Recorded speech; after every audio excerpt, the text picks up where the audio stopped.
Halo movie lovers, bagaimana kabar Anda semua? Kali ini kita akan mengikuti kisah seorang samurai bernama Manji, yang dimana ia memiliki seorang adik bernama Machi, yang sayangnya Machi mengalami sedikit gangguan pada softwarenya. Machi, Karena pernah tak sengaja menyaksikan suaminya terbunuh.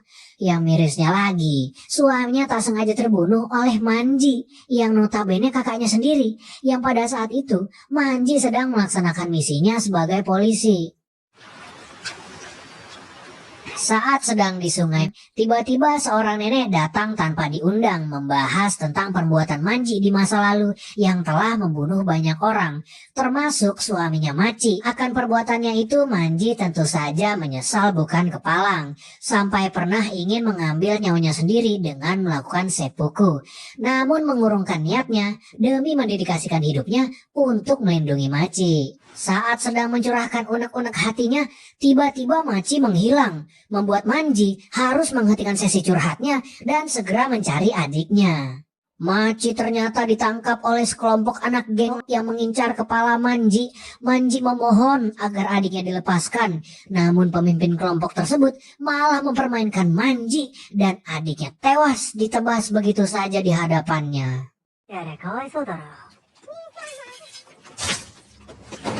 Penuh amarah, Manji membasmi kawanan tersebut.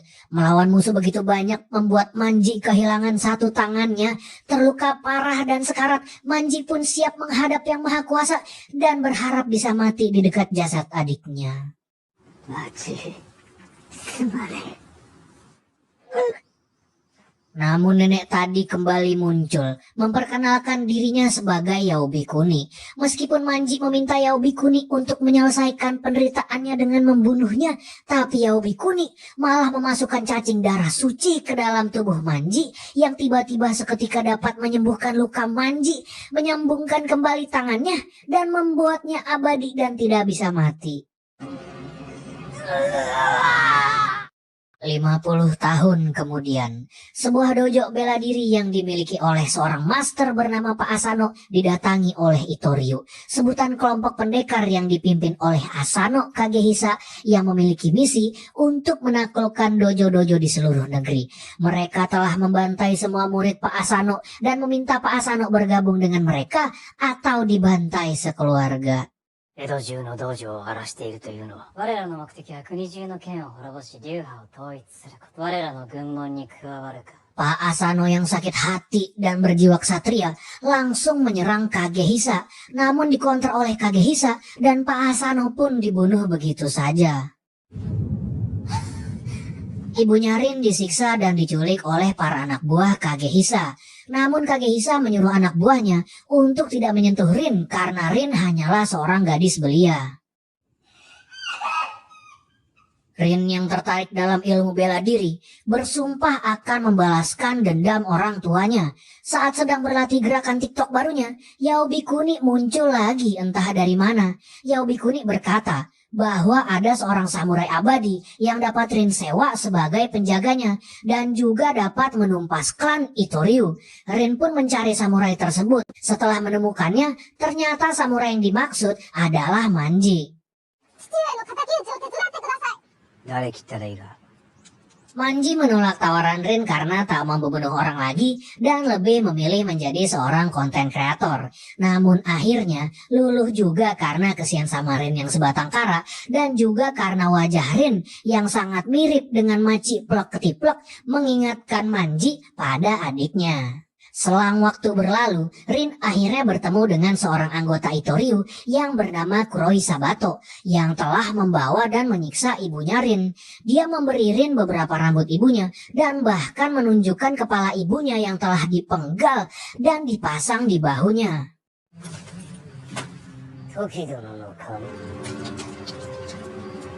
Rin pun juga hendak dibunuh Sabato untuk dijadikan koleksi barunya. Namun untungnya Manji muncul dan melawan Sabato. Sabato berhasil melukai Manji hingga sekarat. Tapi berkat kemampuannya, Manji bisa sembuh seketika dan langsung melibas cacing kremi satu ini dengan mudahnya.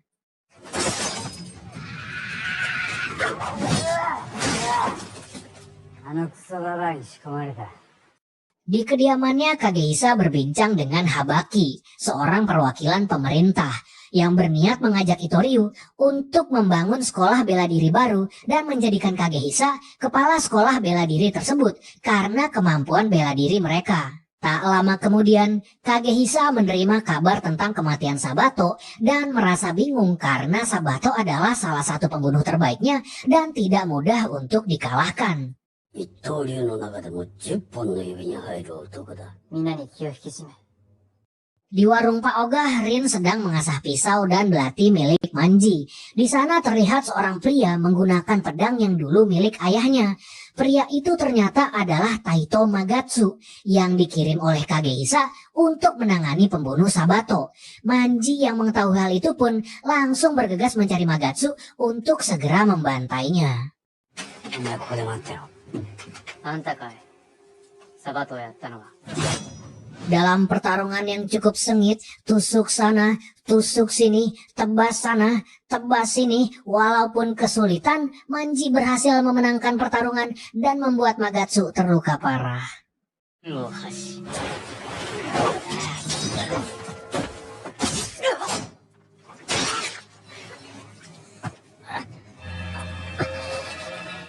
Karena sering salah menyebut Rin sebagai Machi, Rin akhirnya mengetahui bahwa dirinya mengingatkan Manji tentang adiknya yang telah meninggal, meski Manji menolak untuk membicarakannya. 似てるんでしょ私妹さんに兄さんも Saat menerima perawatan di markas Itoriu, Magatsu melaporkan kepada Kagehisa bahwa Rin, anak Pak Asano, telah menyewa seorang pendekar yang dipekerjakan untuk memburu mereka. ありゃ人間じゃねえ。化け物だ。 Saat Manji sedang menyeduh kopi, seorang pendekar lain dari Itoriu yang bernama Eiku Shizuma berpura-pura menjadi biksu datang menghampirinya. Shizuma mengatakan bahwa dia ingin agar Manji bergabung dengannya supaya mereka bisa mengalahkan Kagehisa bersama. Manji menolak tawaran tersebut karena firasatnya mengatakan bahwa sesuatu tidak beres dengan orang ini. Marah, Shizuma mengeluarkan pedangnya lalu mereka berduel dengan sengit.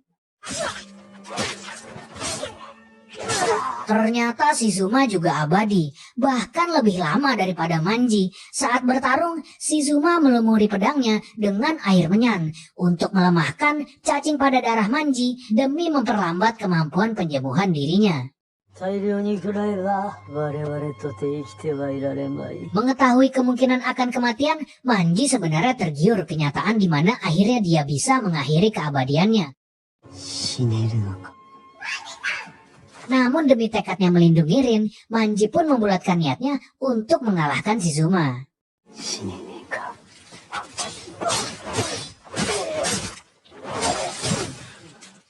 てめえなんで黙って刻まれた。主には分かってるはずだ。もう生きるのは疲れた。 Habaki mengabari Kagehisa bahwa ia harus ke Gunung Takao untuk menyelesaikan kesepakatan mereka. Yang tak lama kemudian, Kagehisa mendapat kabar tentang kematian Shizuma, membuat Kagehisa pergi ke sebuah warung remang-remang meminta bantuan kepada seorang gadis bernama Makie yang dulu bekerja padanya. Beberapa hari kemudian di sebuah pasar, Manji dan Rin bertemu dengan Makie yang kemudian mengajak Manji ke gang sepi. Rin yang berpisah karena mengira akan terjadi adegan yang tidak-tidak, ternyata adalah kekeliruan dan justru malah terjadi pertikaian.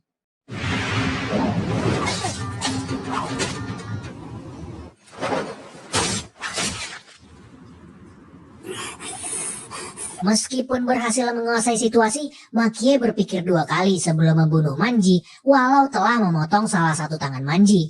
Dikarenakan Makie sebenarnya sudah bertaubat, namun harus melakukan ini semua karena merasa berhutang budi pada Kagehisa. 私の剣は人を不幸に陥れる Sesaat kemudian Rin muncul melindungi Manji, yang dimana hal itu membuat hati Makie menjadi eleh-eleh, hingga Makie memutuskan untuk mengampuni nyawa mereka, bahkan meminta Manji untuk menjaga Rin sepenuh hatinya. その子を守ってあげてくださいね Meskipun lambat, Manji masih bisa memulihkan luka-lukanya.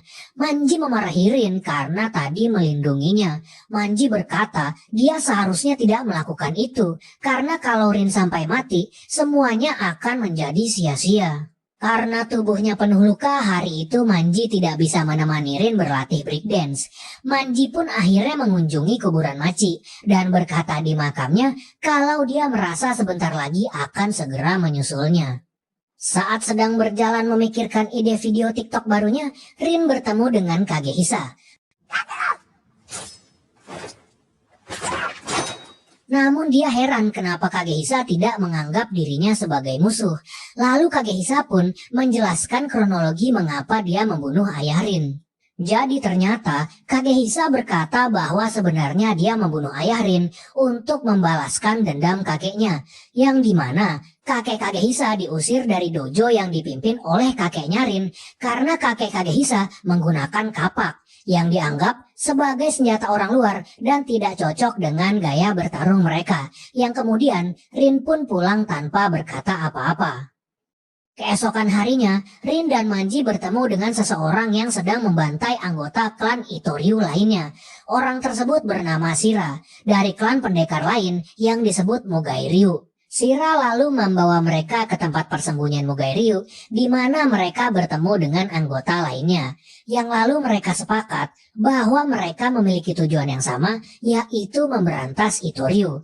Lalu mereka menawarkan Manji dan Rin untuk bergabung dengan mereka untuk membasmi Itoryu together alias bersama. いい酒飲んでんじゃねえか。 Berkat info dari mata-mata mereka yang disusupkan sebagai tukang bubur, mereka pun tahu bahwa Kagehisa berencana tamasya ke Gunung Takao. Manji, Rin, dan Shira berencana mencegat Kagehisa di perjalanannya.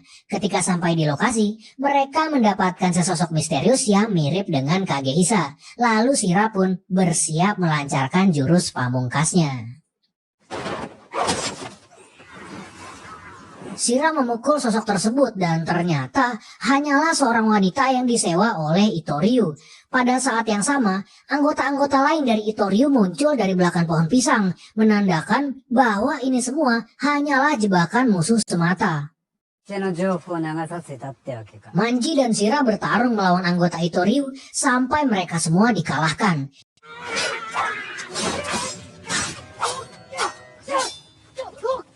Setelah itu, Shira mencoba untuk melecehkan wanita tak berdaya itu. Serentak Rin melindungi wanita tersebut namun berakhir dipukuli. Untungnya, sebelum Shira mencoba melakukan sesuatu yang parah pada Rin, Manji memotong salah satu tangannya, membuat dia kabur terbirit-birit. Di rumah pun Manji merawat luka Rin dengan betadin sembari menceritakan seluruh kisah hidupnya. Dahulu kala, dia diperintahkan oleh atasannya untuk membunuh beberapa orang yang ternyata adalah orang-orang yang akan melaporkan korupsi yang dilakukan atasannya tersebut.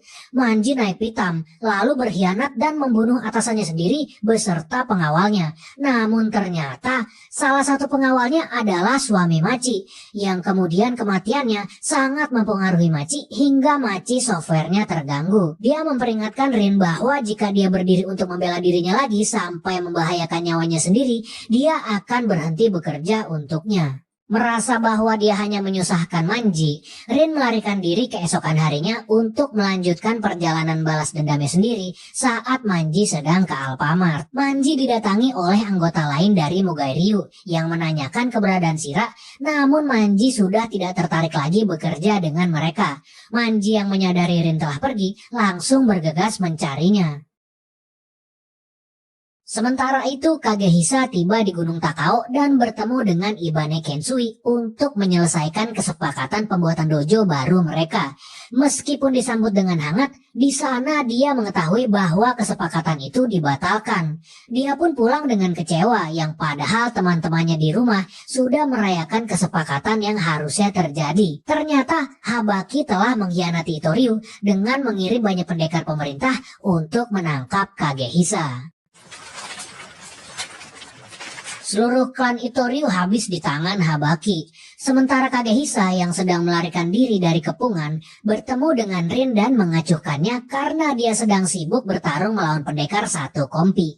Rin yang tidak punya pilihan lain ikut kabur bersama Kagehisa. Kagehisa dan Rin tiba di sebuah komplek yang dipenuhi oleh pasukan yang dipimpin oleh Habaki. Rin berteriak kepada pasukan tersebut karena sikap mereka yang keroyokan dan mendesak pertempuran itu untuk menjadi pertarungan 1 lawan 1 yang adil. Habaki memerintahkan anak buahnya untuk menyingkirkan Rin. Untungnya, Manji datang dan mengalahkan penyerangnya. Meskipun dia bingung, kenapa Rin belum membalaskan dendamnya pada Kagehisa dan seolah-olah malah melindunginya. めんどくせえな。だったら俺は誰を嫌い Rin pun berkata bahwa tugas Manji yang terpenting sekarang adalah mengalahkan siapapun yang berani menyentuhnya. 私のことを切ろうとする人。それでいいんだよ。奴女と男を切れ Pertempuran pecah antara Manji, Rin, dan Kagehisa yang melawan Habaki dan para tukang pukulnya. Manji berhasil bertahan meski terluka parah dan berdarah di banyak tempat, sementara Kagehisa bertarung dengan lancar. Di tengah pertempuran, Shira muncul menculik Rin untuk membalaskan dendam pada Manji karena memotong salah satu tangannya. Manji pun mengejar Shira, yang lalu dia mengecoh Shira dengan menyerahkan semua senjata dan dompetnya. Akan tetapi dia menyembunyikan sebuah pisau yang kemudian dia gunakan untuk membebaskan Rin dari ikatannya. Yang kemudian dia memanfaatkan Shira yang lengah untuk menghabisinya dengan menjatuhkannya dari pinggir tebing. Sementara itu, Makie juga tiba di lokasi pertempuran membantu Kagehisa. Saat bertarung, dia merasakan ada aroma bubuk mesiu dan melihat ada pasukan penembak. Makie langsung memposisikan dirinya melindungi Kagehisa dari hujan peluru, mengorbankan dirinya sendiri.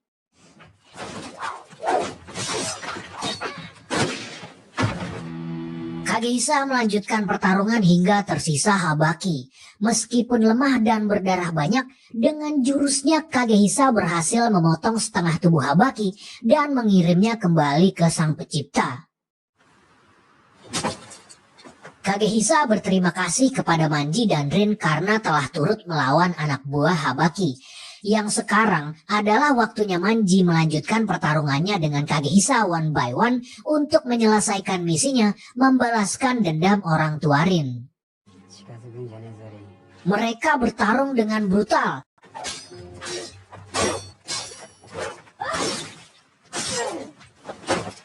Tetapi pada akhirnya, Manji pun menang. Yang lalu dia menawarkan pemberian pukulan fatal terakhir kepada Rin supaya dia benar-benar bisa membalaskan dendam orang tuanya. Tetapi Rin penuh keraguan, membuat Kagehisa dapat melakukan serangan balik yang untungnya Manji memposisikan dirinya melindungi Rin dari tebasan. Rin yang melihat keadaan Manji pun dengan cepat menusuk Kagehisa tepat di dada, membuatnya menghembuskan napas terakhirnya. Rin menangis untuk Manji yang dia kira sedang sekarat. Dia menangis terseduh-seduh karena Manji tidak memenuhi janjinya untuk tetap bertahan hidup. Ternyata, meski terluka parah, Manji masih hidup dan menolak untuk mati. Dan Manji pun berkata bahwa Rin harus memanggilnya Nisama, sama seperti adiknya dulu. そこは兄様だろ Film pun selesai.